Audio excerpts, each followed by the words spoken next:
எப்பொழுதுமே சிறு வயதிலிருந்தே வந்து என்னுடைய வழிகாட்டியாகவும் கொள்கை ஆசானாகவும் புரட்சியாளர் அம்பேத்கர் இருந்துகிட்டே இருக்கிறாரு. என்னுடைய அடிப்படை வாழ்க்கையிலிருந்தே அது வந்து என்னுடைய உள்வாங்க முடியும்.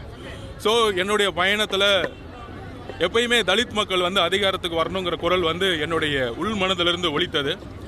அதுக்கான ஒரு பயணமாக தமிழக வெற்றி கழகத்தில் ஒரு மிகப்பெரிய கொள்கையோட மிகப்பெரிய பயணத்தோட பயணிச்சுட்டு இருக்கேன். அதோடைய நாளாக இன்னைக்கு நான் பார்க்குறேன். ரொம்ப செய்ய வேண்டிய காரியங்கள் ரொம்ப நிறைய இருக்குது, செய்ய வேண்டிய பணிகள் இன்னும் நிறைய இருக்குது. அதற்காக நாங்களும் எங்களுடைய கட்சியில் இருக்க தொண்டர்களும் தலைவர் அவர்களும் சேர்ந்து அம்பேத்கருடைய கனவு வந்து நாங்கள் நிறைவேற்றோம். சாரி, தாவேக்காவை நோக்கி விமர்சனங்கள் பாரதிய ஜனதா கூட்டணி பத்தி அறிக்கை விட்டதுக்கு அப்புறமா பாரதிய ஜனதா மாநில தலைவர் தாவேக்காவுக்கு நேரடியாக சொல்லியிருக்காரு, தேர்தலில் யார் புறக்கணிக்கப்படுவார்கள் மக்கள் சொல்லுவாங்க. விமர்சனம் வந்து எப்பயுமே இருந்துட்டே தான் இருக்கும். எப்போ நீங்க வந்து உண்மையான புரட்சியாளர் அம்பேத்கர் அவர்கள் மீது இல்லாத விமர்சனமே கிடையாது. அவர் உயிரோடு இருக்கும்போது சரி, உயிரோடு இல்லாத இன்றைக்கும் சரி, அவர் மீது விமர்சனம் இருந்துட்டே இருக்கும். பிகாஸ் அவருடைய நேர்மை, அவருடைய சமத்துவ கொள்கை.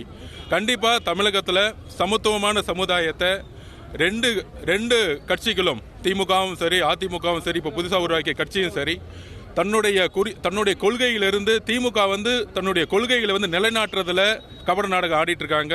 மதவாதோட சக்தி சேர்ந்து அதிமுக வந்து இன்னைக்கு வந்து வேறு ஒரு அரசியலை நோக்கி போகும்போது தமிழக வெற்றி கழகம் வந்து ஒரு உண்மையான பெரியாரிச அம்பேத்கரிச ஒரு அரசியலை உள்வாங்கி உருவாக்கிட்டு இருக்கோம். கண்டிப்பா மக்கள் செல்வாக்கு எங்களுக்கு இருக்கும். அமைச்சர் பொன்முடி அவருடைய பேச்சு கேள்விப்பட்டிருப்பீங்க, என்ன சார்? மிகவும் கடுமையான கண்டனத்துக்குரியது.